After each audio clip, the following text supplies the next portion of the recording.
તારીખ 30/5/1998 કચ્છના ગડાણી ગામમાં સત્યનારાયણ મંદિરના પાટોત્સવ પ્રસંગે સ્વામી સચ્ચિદાનંદજીએ આપેલું પ્રવચન. Cassette number 211. ગડાણી શ્રી સત્યનારાયણ ભગવાનના બધા જ ભક્તજનો, માતાઓ, બહેનો અને સજ્જનો, જીવનને સફળ અને નિષ્ફળ બનાવવામાં બે વસ્તુઓનો બહુ મહત્વનો ભાગ ભજવાતો હોય છે. તમારા જીવનમાં લક્ષ્ય અને સાધના જો બરાબર સાચા નિર્ધારિત થઈ ગયા તો જીવનને સફળ થતા બહુ વાર નહીં લાગે. પણ જો લક્ષ્ય અને સાધના આ બંને જો ખોટા નિર્ધારિત થઈ ગયા તો 1000 પુરુષાર્થ કરીને પણ જીવન નિષ્ફળ થયા વિના નહીં રહે. જે લોકો કશો જ પુરુષાર્થ નથી કરતા એમને ખરેખર ઘણું નુકસાન થાય છે. એ આળસુ છે, પ્રમાદી છે. પણ જે લોકો ઊંધો પુરુષાર્થ કરે છે એ ઊંધો પુરુષાર્થ કરનારા પુરુષાર્થ નહીં કરનારા કરતા ઘણા નુકસાનમાં રહે છે. એ કહું છું.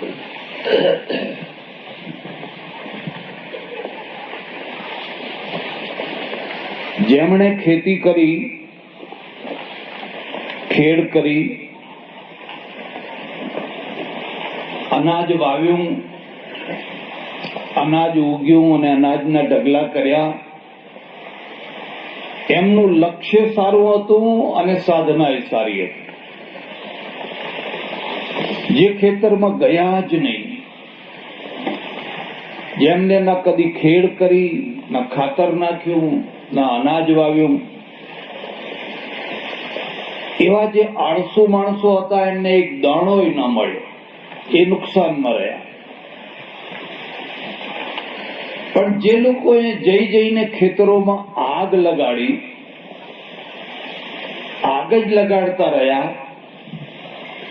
એ પેલા નિષ્ક્રિય માણસો કરતા વધારે નુકસાનમાં રહ્યા. એટલે એક મુદ્દો ખાસ ધ્યાનમાં રાખજો. લક્ષ્ય અને સાધના આ બેની અસ્પષ્ટતા ના રહેવી જોઈએ, બેની સ્પષ્ટતા થઈ જવી જોઈએ. તમારું લક્ષ્ય શું છે અને લક્ષ્ય મેળવવા માટેની સાધના શું છે. એક બીજી વાત, તમારું લક્ષ્ય એકદમ નાનું છે કે મોટામાં મોટું છે. તમારું લક્ષ્ય જો નાનું હશે તો તમે નાના માણસ થઈ જશો. આ એક નિયમ છે. માણસને નાના કામમાં વરગાડો તો એ નાનો થઈ જશે, એને મોટા કામમાં વરગાડો તો મોટો થઈ જશે. કામના દ્વારા માણસ મોટો થાય. તમારે જિંદગીમાં શું પ્રાપ્ત કરવું છે? ઘણા માણસો તમે જોજો, આખી જિંદગીમાં એમને ખાલી રોટલો પ્રાપ્ત કરવાનો હોય છે. ક્યાં જવું તો રોટલો મળે, ક્યાં જવું તો રોટલો મળે, ક્યાં જવું તો રોટલો મળે. દરેક ગામમાં એક બે માણસો એવા રહેતા હોય છે જે રોટલો જ ખોળતા હોય છે. કોઈના ત્યાં લગ્નનો પ્રસંગ હોય, કોઈના ત્યાં મરણનો પ્રસંગ હોય, કોઈના ત્યાં બીજો પ્રસંગ હોય, વગર આમંત્રણે એ પહોંચી જ જતા હોય છે અને લોકો એમનાથી ટેવી ગયેલા હોય છે. લોકો જાણે કે તો આવે, ખાઈ લે. આ માણસે જિંદગી તો જીવવાનો, પણ એકદમ નાનો માણસ થઈને જિંદગી જીવવાનો. એ કદી મોટો માણસ નહીં થઈ શકે. જીવનને જો તમે માત્ર પેટ સુધી અટકાવી દો, રોટલા સુધી જેનું નિમિત્ત બનાવી દો, તો માણસ નાનો થઈ જવાનો. પણ માણસને કંઈક વધારે લક્ષ્ય આપો. ગાંધીજી કેમ મહાન બન્યા? ગાંધીજી મહાન કેમ બન્યા? જો એમને આઝાદીનું લક્ષ્ય ન લીધું હોત અને કરિયાણાની દુકાનનું લક્ષ્ય લઈ લીધું હોત, આપણે વાણિયાના દીકરા, ચાલો કોઈ જગ્યાએ કરિયાણાની દુકાન કરીને બેસી જઈએ, તો કરિયાણાની દુકાન વાળા તો હજારો લાખો માણસો છે. તો એ ગાંધીજી ના થઈ શક્યા હોત. એમણે કહ્યું કે મારે આઝાદી જોઈએ. એમ જિંદગીની અંદર માણસને એક લક્ષ્ય નક્કી કરવું જોઈએ. ભાઈ તારે શું જોઈએ છે, શું તારે પ્રાપ્ત શું કરવું છે, જરા વધારે વિચાર કરો. આપણે ઘર બાંધ્યું આપણા રહેવા માટે, આપણે દુકાન કરી 2 પૈસા કમાવા માટે, પણ આપણે મંદિર શા માટે બાંધ્યું? તમે મંદિર ના બાંધ્યું હોત તો શું વાંધો હતો? ઘર વિના તો ચાલવાનું નતું. ભાઈ માથું ઢાંકવા માટે ઘર જોઈએ, અને દુકાન વિના ચાલવાનું નતું, કારણ કે દુકાન વિના રોજી ક્યાંથી મળશે? પણ મંદિર શા માટે બાંધ્યું? અને બાંધ્યું તો બાંધ્યું, એમાં સત્યનારાયણને કેમ પધરાવ્યા? બધા ઘણા નારાયણ છે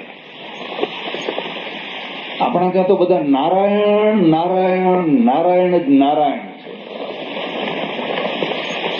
એમાં સત્યનારાયણ ભગવાનને શા માટે પધરાવ્યા? કોઈ વાર વિચાર કરો. તો કોઈ એમ માણસ કે ભાઈ સવાર સાંજ માથું નમાવા માટે, વાર તહેવાર પગે લાગવા માટે જઈને 2 મિનિટ જઈને માથું નમાવી આવીએ. ફરી પાછો એ પ્રશ્ન થાય, શા માટે માથું નમાવાનું છે? જે માણસ વિચારતા નથી એમને જિજ્ઞાસા નથી થતી, અને જેમને જિજ્ઞાસા નથી થતી એમને કદી તત્વજ્ઞાન નથી થતું. તત્વજ્ઞાનની માં જિજ્ઞાસા છે, અને જિજ્ઞાસાની માં વિચારણા છે. વિચાર થાય શા માટે? એટલે અહીંયા ભગવાન સત્યનારાયણનું સરસ મજાનું ચિત્ર છે. ગામમાં સત્યનારાયણની સરસ મજાની મૂર્તિ હશે, અને તમારા ગામમાં એટલે આ ગડાણીમાં સૌથી સારામાં સારું મન ઠરી જાય એવું સુરધનનું સ્થાન છે. જો તમારું અંદર તપતું ના હોય, અંદર કોઈ ઉકાળા ના હોય, અને જઈને બેસો તો તમને બેસી રહેવાની ઈચ્છા થાય એવી સરસ મજાની જગ્યા તમે બનાવી છે. આ મુદ્દાને યાદ રાખજો. જિંદગીમાં 2 પ્રશ્નો માણસની સાથે ચાલતા હોય છે, બાહ્ય પ્રશ્નો અને અંદરના પ્રશ્નો. જે બાહ્ય પ્રશ્નો છે એ બહારને તપાવે છે, અને જે અંદરના પ્રશ્નો છે એ અંદરને તપાવે છે. આ ગરમી છે એ બહારના શરીરને તપાવે છે. એટલે પંખો હોય, કુલર હોય, ફલાણું હોય, એનો ઉપાય થઈ ગયો. પણ માણસના અંદરના પ્રશ્નો હોય છે, અને ઠેઠ અંદર કોણ બેઠું છે? નજીકના માણસો બેઠા છે. અને નજીકના જે માણસો અંદર બેઠા છે એ જો ઠંડક લઈને બેઠા હશે તો તમને ઠંડક આપશે. પણ એ જો ધગધગતી હોળી લઈને બેઠા છે તો તમે ગમે એવા પંખા નાખ્યા કરો, જરાય ઠંડક આવવાની નથી. પણ એ અંદર માણસો બેસાડ્યા શું કામ? અંદર માણસો ના બેસાડ્યા હોત તો માણસ બેસાડ્યા વિના રહી શકતો નથી. એનું નામ જ સંસાર છે. એમાં અમે આવી ગયા, તમે એકલા નહીં. તમારો જેમ સંસાર છે એમ અમારો સંસાર છે. અમારે કોઈ દાદા ગુરુ હોય, કોઈ કાકા ગુરુ હોય, કોઈ ફલાણા હોય, કોઈ ફલાણા ચેલા હોય, ફલાણા ચેલા હોય. કોઈ વાર ઈચ્છા થાય તો જોઈ આવજો, જ્યાં ઘણા ચેલાઓ ભેગા થયા હોય ને એવા ગુરુની દશા જોજો. તમને એમ થશે આના કરતા આપણે ઘણા સુખી છીએ. અંદર જે માણસો બેસાડ્યા છે એ જો ઠંડક આપનારા હોય તો તમે બાજી જીતી ગયા, જીવન ધન્ય થઈ ગયું. પણ અંદર બેસાડેલા માણસો જો હોડી લઈને બેઠા હોય, મશાલ લઈને બેઠા હોય, હવે તમે લાખ પ્રયત્ન કરો, એવા બળ્યા ઝડ્યા માણસો આવી જગ્યામાં જઈને બેસે તેને અડધો કલાક શાંતિનો અનુભવ થાય. હમણાં થોડા દિવસ પહેલા મારે એક ગામમાં જવાનું થયું. 8-10 દિવસ જ થયા છે. બપોરના 12, 12:30, 1 વાગેલો અને એક સ્કૂલની ખાતવિધિ કરવાની.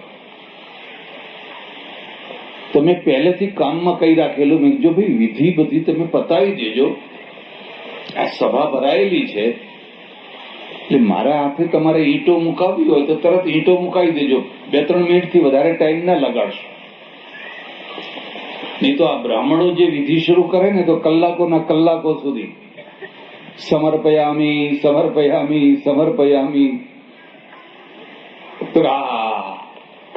અને પછી વિધિ માટે બોલાવ્યા.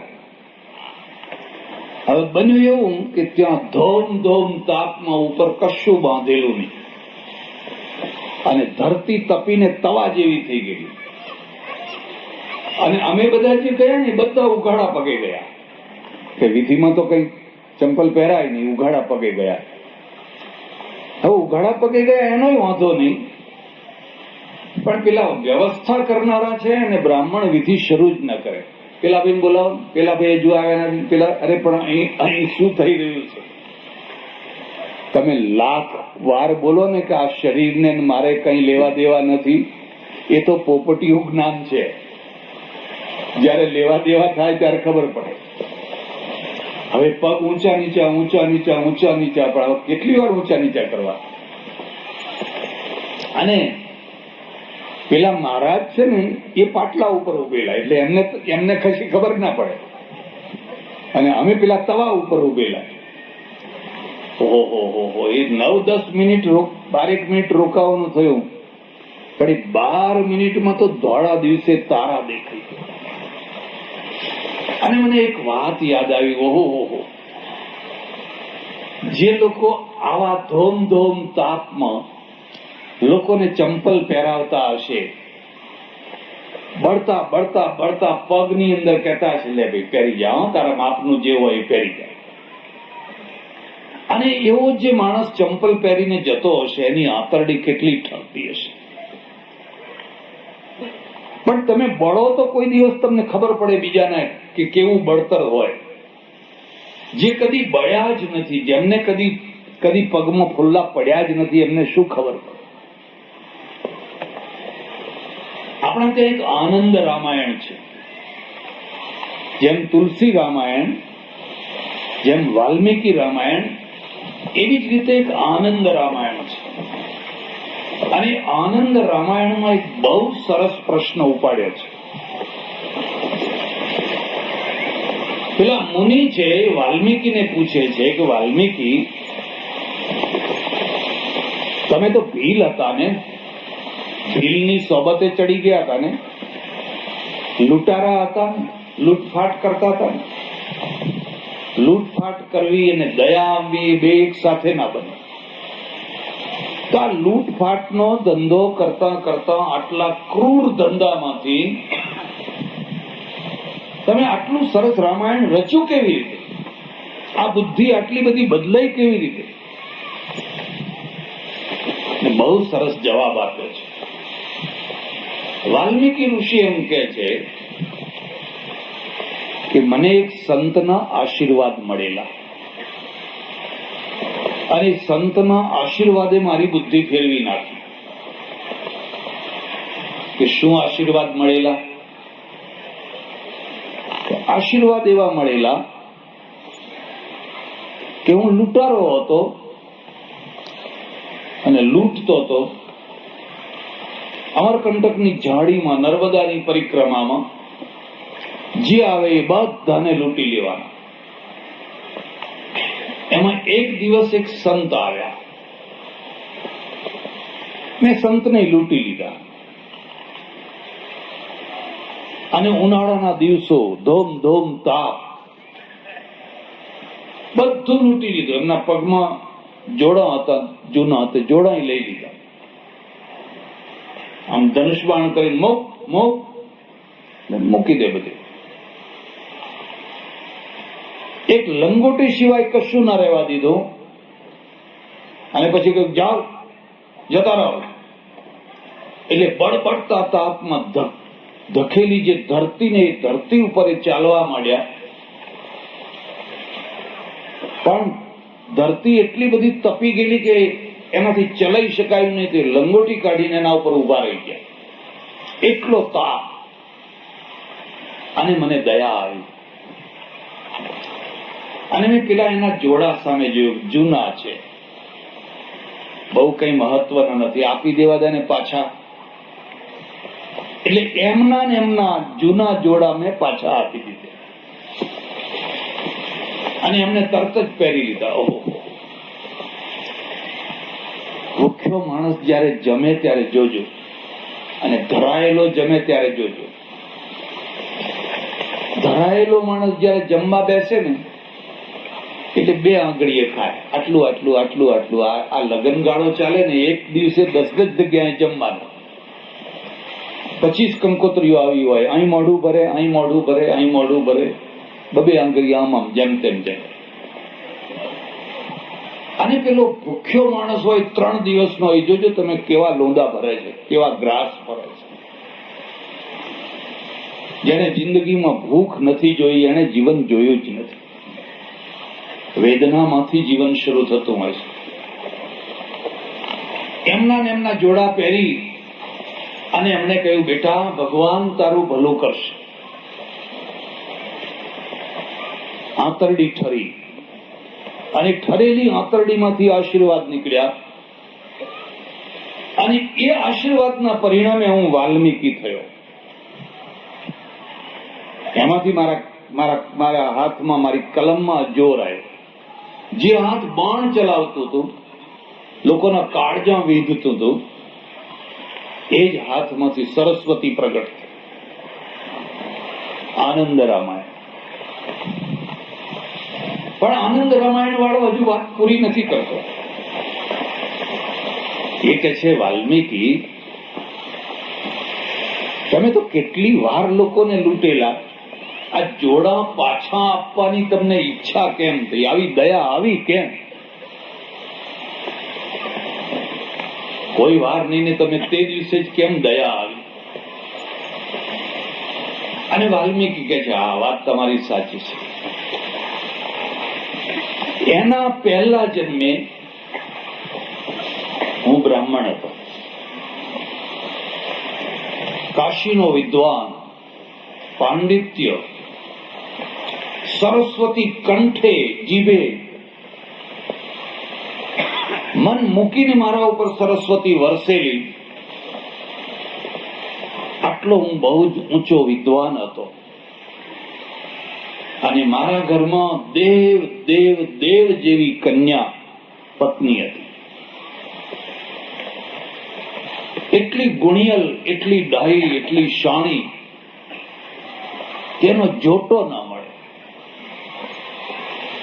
પણ મારા અંદર ચંડાલ બુદ્ધિ જાગી અને હું છે એ ગામની વેશ્યામાં ફસાઈ ગયો.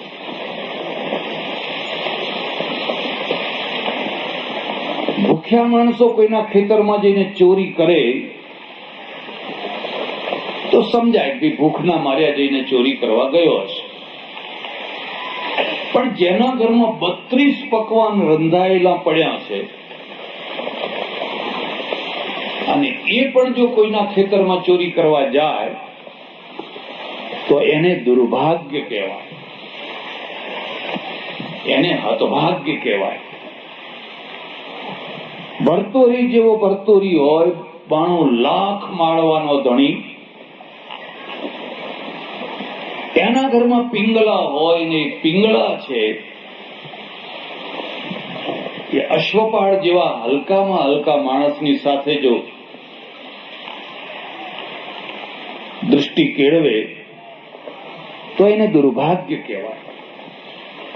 જેને કશું નથી મળ્યું ને એને કંઈ કર્યું તો સમજ્યા, પણ જેને સૌથી સારામાં સારું મળ્યું છે ને છતાંય એને સંતોષ નથી.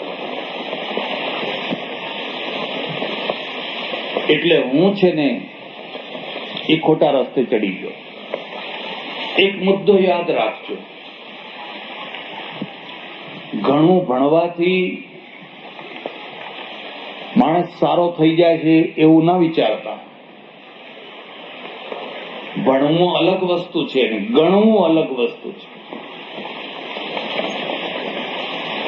અને હું એટલો ડૂબ્યો કે એના ઘરમાં જ પડ્યો ને પાથર્યો રહું, એના ઘરમાં જ પડ્યો ને પાથર્યો રહું. મારી પત્ની રાત્રે રસોઈ બનાવીને મારી રાહ જોઈને બેસી રહે.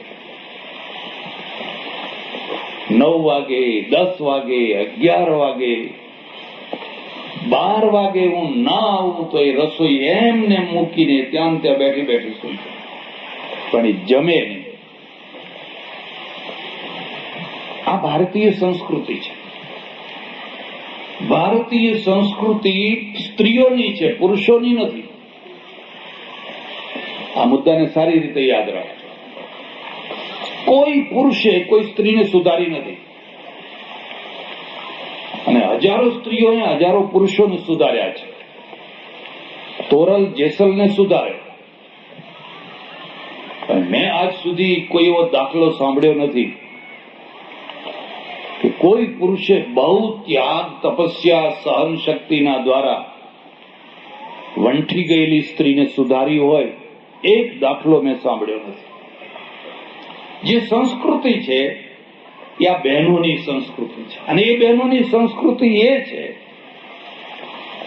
કે સહન કરી શકે છે, પ્રેમ કરી શકે છે, બલિદાન આપી શકે છે, મોંઘા મોઢે ચૂપ રહીને કોઈને કશી ફરિયાદ કર્યા વગર. પરદેશમાં હોય તો બીજા દાડે છૂટાછેડા આપીને ચાલ તું તારા રસ્તે, હું મારા રસ્તે. હું કઈ તારી રાહ જોવા માટે બેહી આખી રાત? કાપી નાખવું બહુ સરળ છે, સંબંધને કાપવો એ તો બહુ સરળ છે, પણ સંબંધને નિભાવવો અને નિભાવેલા સંબંધને પાછો પુષ્ટ રાખવો એ બહુ કઠિન છે. અને આ બહેનો એ કઠિન કામ કરી શકે છે. એનું અપમાન કરો, એને મારો, જુડો, ગાળ દો, પિયરિયાની ગાળ દો, ગમે એવું કહો, સંબંધ નહીં તોડે. એ બધો વિચાર કરશે પણ છોડીને જતા રહેવાનો વિચાર નહીં કરે. આનું નામ જ ભારતીય સંસ્કૃતિ છે. હું કોઈ વાર મોડે આવું, એ બેઠી હોય એમ. એક બીજો મુદ્દો યાદ રાખજો, હિમાલયમાં તપસ્યા નથી થતી, કોઈ મૌન મંદિરમાં તપસ્યા નથી થતી. તપસ્યા તો સંસારમાં થતી હોય છે, અને એ તપસ્યાને કોઈ જોતું નથી હોતું. ઈશ્વર સિવાય કોઈ એને જોતું નથી હોતું. આ બેન તપસ્યા કરે છે. આથી કઈ મોટી તપસ્યા. તમે મુંબઈમાં જઈને જોજો, મોટી મોટી શેઠાણીઓ છે ને, ખાઈ પીને હુઈ જવાની. શેઠ રાત્રે 10, 11, 12 વાગે આવે, નોકરને કહી દેવાનું તું પીરસી દેજે, અથવા એમને જ કહી દેવાનું ફ્રીજમાંથી લઈને ખાઈ લેજો. 11 વાગ્યા સુધી કોણ જાગે? અને શેઠી ટેવાઈ ગયા છે. આ ઊંઘતી નથી, જમતી નથી. આ તપસ્યા છે. મહારાજ, હું એટલો ડૂબ્યો કે મારા ઘરમાંથી જેટલું કંઈ હતું એ બધું મેં હોમી દીધું. યાદ રાખજો, પૈસો હોમવાની 2 જગ્યાઓ છે. એક જુગાર છે. ખાવાથી પૈસો એકદમ ખૂટતો નથી. ખાવું કેટલું ખાશો તમે? લો, દૂધપાક બનાવો, શીરો બનાવો. માણસ જુગાર રમવા જાય, આખી રાત જે જુગાર રમ્યો હોય, સવારે ઉઠે ત્યારે કરોડોનો આધણ મૂકીને ઉઠ્યો. કપડાં વેચવા પડે, કારણ કે જુગાર છે. આમાં તો એટલી મોટી ભઠ્ઠી છે, એટલો મોટો કુંડ છે કે હોમો જ હોમો, હોમો જ હોમો, હોમો જ હોમો, હોમ્યા જ કરો. એમાં એવું નથી ભાઈ હવે આટલું હોમ્યું એટલે બહુ થઈ ગયું. જુગારના મારેલા જે મરી ગયા, યુધિષ્ઠિર જેવા મરી ગયા, એમને કોઈ સજીવન ના કરી શકે. એક જુગાર છે, અને બીજી પરસ્ત્રી છે. પોતાની સ્ત્રી નહીં. એમાં તો જે તમે હોમશો એ તમારું જ છે. એને દાગીના લાવી આપો તો એ અંતે તો તમારા જ છે. જે કંઈ લાવીને એને આપશો એ તો તમારું જ છે. અને આ તો ધંધાદારી બાઈ છે, એ તો ધંધો જ લઈને બેઠી છે. મહારાજ, મેં ઘર બરબાદ કરી નાખ્યું. એટલું હોમ્યું. મારી સ્ત્રીએ કદી મને કશું કહ્યું નહીં. બન્યું એવું કે પેલી વેશ્યા છે ને, એને રોગ વળી ગયો, અને રોગમાં એનું આખું શરીર ખવાઈ ગયું. અને હું ચાંડાલ એવો કે એને ઉપાડીને મારા ઘરમાં લઈ આવ્યો. મારી પત્ની એની સેવા કરે. એ મને એમ કે આ સ્ત્રીના કેટલા મોટા અહોભાગ્ય કે તમને જીતી ગઈ અને હું ના જીતી શકી. ખબર નહીં મારા શું પુણ્ય પાપ હશે કે આટલું કરીને પણ હું તમને જીતી ન શકી, અને આ સ્ત્રી તમને જીતી ગઈ. કશો વાંધો નહીં, ચાલો હું એની સેવા કરીશ. બધી નદીઓ ગંગા નથી થઈ શકતી હોતી, પણ કોક જ નદી ગંગા થતી હોય છે જે હજારોના પાપ ધોતી હોય છે. એમ બધી સ્ત્રીઓ છે એ આવી પત્ની નથી થઈ શકતી હોતી. કોક જ હોય છે જેના ઉદાહરણ અપાય. મહારાજ, પેલી બાઈ મરી ગઈ. એ તો મરી ગઈ, પણ એનો રોગ મારામાં મુક્તિ ગઈ. ભર્તુહરીએ લખ્યું છે, ભોગે રોગ ભયમ, એનો રોગ જે હતો એ મારામાં મુક્તિ ગઈ. અને પછી હું ભયંકર રોગમાં પડ્યો. દુર્ગંધ માળે શરીર, પરું પરું પરું પરું પાચ. મારી સ્ત્રીએ મારી સેવાના બંધ કરી. મને કોઈ દાડો ધુતકાર્યો નહીં, મને કોઈ દિવસ મેણો ના માર્યો. એ ઠેઠ સુધી સેવા કરતી, અને મારી આંખ એની આંખ સાથે મળી ન શકે. મને એટલી વેદના થાય. હું પંડિત તો હતો, વિદ્વાન તો હતો, જાણતો હતો. હવે આંખ ઉઘડી, પણ હવે ઉઘડી શા કામની? આની મહાનતા ક્યાં અને મારી અધમતા ક્યાં? હું એની સાથે આંખ ના મેળવી શકું, પણ એ બેઠી બેઠી પંખો નાખે અને મને એક જ વાત કે, જે થયું એ થયું, પણ મન ભગવાનમાં રાખજો, મન ભગવાનમાં રાખજો. હું આંખ ઊંચી ન કરી શકું. જે દિવસે મારી છેલ્લી ઘડી હતી, મારી આંખમાંથી આંસુ વહ્યા કરે, અરે રે, મેં જિંદગી બરબાદ કરી નાખી. મારી તો કરી, પણ આ નિર્દોષ સ્ત્રીની જિંદગી મેં બરબાદ કરી નાખી. આ દેવ જેવી કન્યા, એની જિંદગી મેં બરબાદ કરી નાખી. હું ભગવાનને શું મોઢું બતાવીશ? છેલ્લો દિવસ હતો. મારી સ્ત્રીએ કહ્યું, આજનો દિવસ નીકળે એવું મને લાગતું નથી. મારી ઈચ્છા છે કે તમે મરતા મરતા એક સંતના દર્શન કરો. આપણા ગામની ભાગોળે એક સંત આવ્યા છે,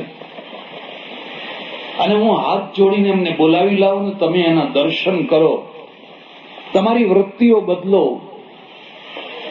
કદાચ મૃત્યુ સુધરી જાય.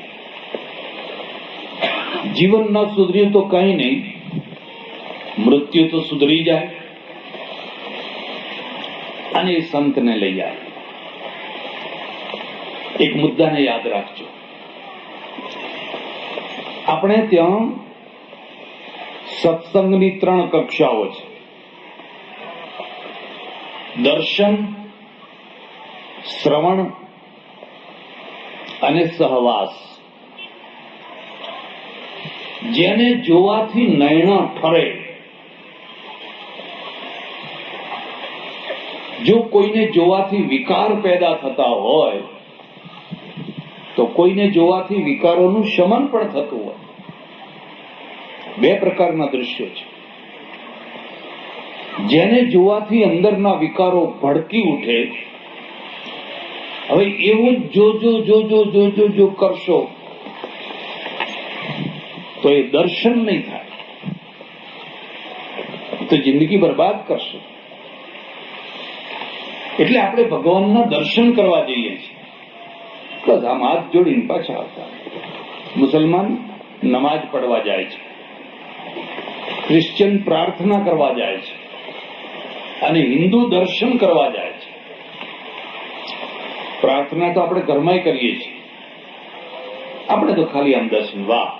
અને એટલા માટે ભગવાનને શણગારીએ છીએ, કારણ કે દર્શનમાં રસ પડે એટલા માટે.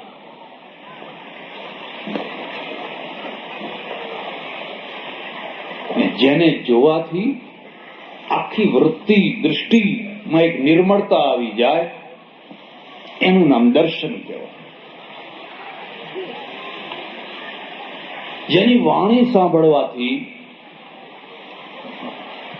વિચારોમાં પરિવર્તન આવે, દૃષ્ટિમાં પરિવર્તન આવે, વિકારોનું શમન થાય, એનું નામ શ્રવણ દર્શન કહેવાય, શ્રવણ સત્સંગ કહેવાય. અને જેની સાથે રહેવાથી તમે અડધો કલાક, 2 કલાક, 5 મિનિટ, 10 મિનિટ, આધી મેં પુનિયાદ તુલસી સંગત સાધકી કોટે કોટી અપરાધ, એ સાથે રહેવાથી જે અનુભવ થાય એ સહવાસનો સત્સંગ કહેવાય. મેં આંખ ઊંચી કરી એ સંતના સામે જોયું. નેત્રમાંથી એક નિર્મળતા નિર્મળતા. એક બીજી મુદ્દો પણ યાદ રાખજો. જેમ દારૂ પીનાર હોય એ દારૂડિયો કહેવાય, અને દારૂ પીનારો છે એની વૃત્તિઓ જેમ સ્થિર ન હોય એમ ઘૃણા કરનાર કદી સંત ના થાય. ઘૃણા કરનાર, અને ઘૃણા કોણ કરતા હોય છે? જે પોતાની જાતને ઊંચા માનતા હોય છે, જે પોતાની જાતને શ્રેષ્ઠ માનતા હોય. ખસી જાઓ, મને અડવાનું નહીં, આ પાણી નહીં ચાલે, આ ફલાણું નહીં ચાલે, આ નહીં ચાલે. કારણ કે તમે જે વસ્તુઓ વાપરો છો એ તો બહુ જ અપવિત્ર છે, મારા માટે સ્પેશિયલ વસ્તુ છે. આવી રીતે જે જીવનારા માણસો ડગલે ને પગલે ઘૃણા કરશે.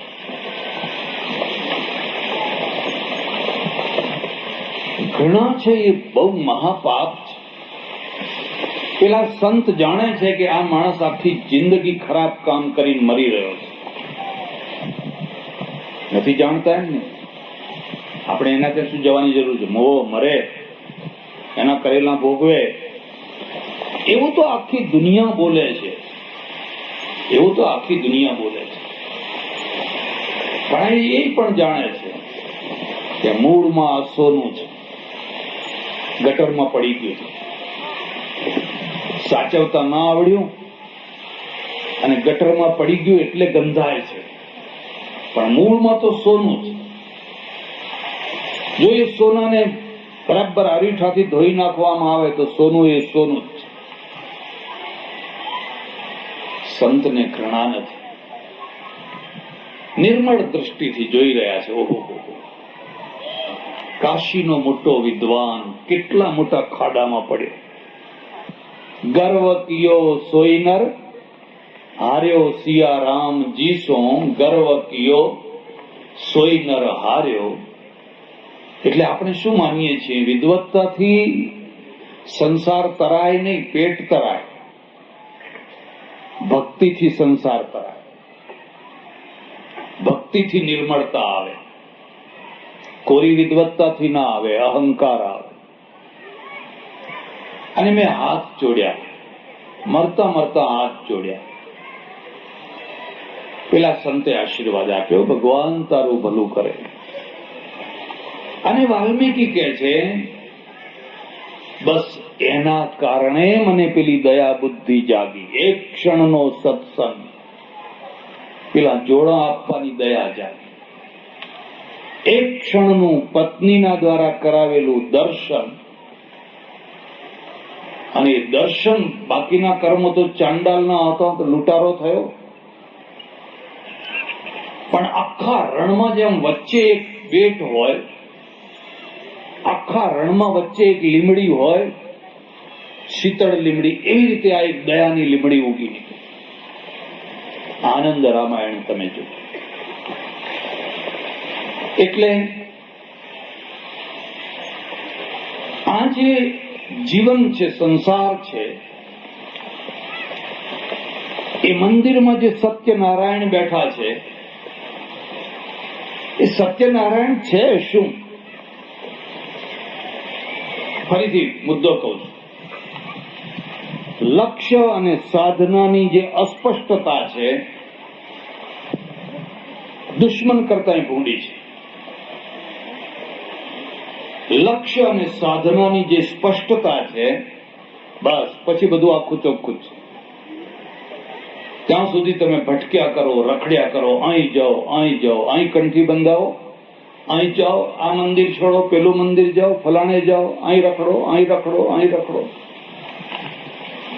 ખોટું ના લગાડશો. હિન્દુ પ્રજા રખડતી પ્રજા છે ધાર્મિક ક્ષેત્રમાં. ધાર્મિક ક્ષેત્ર, કારણ કે અસ્પષ્ટતા બહુ મોટી છે. અને અસ્પષ્ટતા હોવાના કારણે કોઈ જગ્યાએ ટકી શકતી નથી. બીજી તરફ શું થયું છે કે અસ્પષ્ટતાનો લાભ લેનારા ઘણા છે, એનો લાભ લેનારા ઘણા છે. એટલે લોકો કે અરે ભાઈ આ ભગવાનથી કશું ભલું ના થાય, હવે તો આ ભગવાન ખરા છે. એટલે વળી પાછો 6 મહિના પછી એક બીજો માણસ આવીને કહે કે હવે એ જોયા, એ ભગવાનમાં હવે જોઈએ એવું હાચ નથી રહ્યું. બાકી અત્યારે જો 100% સાચ જોઈતું હોય તો અમારા ભગવાન છે એમ જ ખરું હાચ છે. હવે આ રખડતી ભટકતી પ્રજા, અસ્પષ્ટ પ્રજા, હું તમને શું વાત કરું, 70 વર્ષના 80 વર્ષના વૃદ્ધ માણસો આવીને પૂછે કે મહારાજ બધું ઘણું સાંભળ્યું, પણ હવે મને ખાતરી વાળું ચોક્કસ કરીને કહો કે મારે કયા ભગવાનનું ભજન કરવું. હજુ 80 વર્ષે હજુ એને ભગવાનનું નક્કી નથી થયું કયા ભગવાનનું. 80 વર્ષ સુધી કર્યું શું તમે? અસ્પષ્ટતા જ અસ્પષ્ટતા, અસ્પષ્ટતા જ અસ્પષ્ટતા. એટલે જે મંદિર આપણે બાંધ્યું અને મંદિરની અંદર જે સત્યનારાયણ ભગવાનની પ્રતિમા પધરાવી, એક મેસેજ આપવા માટે છે. આ ખરું જે મેળવવા જેવું તત્વ છે એ આ છે. દુકાને ખરી, ઘરે ખરું, ખેતરે ખરા, સંસારે ખરો, બધું ખરું, કશું ખોટું નથી. પણ જે ખરામાં ખરું, છેલ્લામાં છેલ્લું મેળવવા જેવું છે, અને જેને મેળવ્યા પછી કશું મેળવવાનું બાકી નથી રહેતું, એ આ તત્વ છે. એટલે આપણે રોજ એના દર્શન કરવા જઈએ છીએ. હવે તમે એમ સમજો કે તમે જાઓ દર્શન કરવા અને રોજ ભગવાનને કે જોજે હો મારા વાલા, મારી ભેંસ બરાબર દોવા દે, મારો છોકરો પાસ થાય હો. તો તમે દર્શન કરવા તો જાઓ છો, પણ તમે ભગવાનને બહુ નાના બનાવી દીધા છે, બહુ નાના બનાવી દીધા છે. ભેંસ દોવા ના દે અને 3 લીટર દૂધ ના નીકળે તો એ 3 લીટરના બહુ તો 45-50 રૂપિયા થાય. અને 50 રૂપિયા જેવા સામાન્ય કામમાં તમે પેલા ભગવાનને જોતરવા માંગો છો. આ તો એવી વાત થઈ કે તમારા ગામમાં રાષ્ટ્રપતિ આવ્યા હોય અને રાષ્ટ્રપતિની નજર તમારા ઉપર પડે ને પૂછે બોલો ભાઈ કઈ કામકાજ છે? તો કે હા મારા ઘરમાં પાણી ટપકે છે, એ જરા નળિયું હરખા કરતા જાવ ને. ચોમાસામાં પાણી ટપકે છે તે નળિયું ઠીક કરી આપો ને. તો તમે રાષ્ટ્રપતિને ઓળખ્યા જ નહીં, એને આવું કામ ના બતાવાય. એ નળિયું ઠીક કરનારા તો ગામમાં ઘણા લોકો વસે છે. કેટલા અહો ભાગ્ય ખુલ્યા કે તમારે ઘરમાં જિંદગીમાં એકાદ વાર કોઈ રાષ્ટ્રપતિ જેવો માણસ આવ્યો અને સામે ચાલીને એને કહ્યું તારે શું કોઈ ફરિયાદ છે, કંઈ કહેવું છે? તો કે હા, વડોદરાના સયાજીરાવ ગાયકવાડ અને સવારીમાં નીકળેલા ડભોઈ હાથી ઉપર બેસીને નીકળે, દૂર દૂર સુધી બધું દેખાય ને વસ્તી તો પેલી બહુ બધી આવેલી દર્શન કરવા જોવા માટે. મહારાજાની નજર પડી કે બહુ દૂર એક દક્ષિણી બ્રાહ્મણ, પેલી પાઘડી બાંધેલી, ખેસ નાખેલો, લાંબુ ડગલું, આમ હાથ કરીને ઉભેલો અને બહુ ચિંતા હતું કે આ માણસ જરૂર કંઈક માગવા આવેલો છે, પણ કોઈએ એને આવવા નથી દીધો. એટલે પેલા નજીકના માણસને કહ્યું જાઓ એને બોલાવી લાવો. દૂરથી બોલાવી લાવ્યા. મહારાજાએ પૂછ્યું મહારાજ તમારે કઈ જોઈએ છે? તો કે હા. શું જોઈએ છે? કે ચૂનો. હવે બનેલું એવું કે આમાં હથેળીમાં તમાકુ હતી અને પેલું 2 મોઢાવાળું ઘૂંઘળું આવે ને એમાં ચૂનો થઈ ગયેલો. તમાકુ કરી પણ ચૂનો એટલે ચૂના વિના ભાઈનું મન ચકડોળે ચલેલું, ચૂનો ચૂનો ચૂનો ચૂનો. અને મહારાજાએ પૂછ્યું, કઈ જોઈએ છે? તો કે હા, ચૂનો. મહારાજા શ્યા, આને 2 ભઠ્ઠી ચૂનો આપજો. આખી જિંદગી ચૂનો ખાધે રાખે. માગનારાએ માગવાનું કહ્યું ઇન્દ્રાસન, પણ માગતા આવડ્યું નહીં ને માગી લીધું નિદ્રાસન. કારણ કે માણસ નાનો છે, એની દૃષ્ટિ નાની છે, એનું લક્ષ્ય નાનું છે. તમાકુ ખાવી છે બસ, બસ આમ. અત્યારે જો હવે બધું ભેળવેલું તૈયાર જ આવે છે. ગુટકા બંધ કર્યા ચાલુ છે. બંધ કરવાના, સોગંદ લેવાના, પ્રતિજ્ઞા લેવાની. એટલે આજ સત્યનારાયણ ભગવાન આપણે પધરાવ્યા મંદિરમાં, અને આજે એ પધરામણીના 50 વર્ષ પૂરા થયા. સુવર્ણ જયંતિ આપણે ઉજવી રહ્યા છીએ. 50 વર્ષથી ઘણા વૃદ્ધ પુરુષો રોજ દર્શન કરવા જતા હશે. પણ કોઈ વાર વિચાર આવ્યો કે આ સત્યનારાયણ નામ કેમ રાખ્યું? કારણ કે જિજ્ઞાસા નથી.